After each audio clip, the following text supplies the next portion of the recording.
Hello mga kasarit katindera tindera, welcome back to our channel. So today is Sunday, so kami po ay punta ng church or simbahan para po magpasalamat sa lahat ng mga blessings, maliit man o malaki, ay dapat nating ipasalamat yun kay God.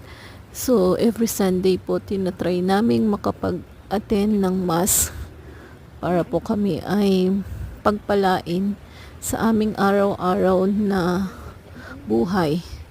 So ayan po, kami ay naglalakad papunta po sa simbahan. So ayan lang po ang ating video for today. Thank you for watching. See you next time. Bye-bye.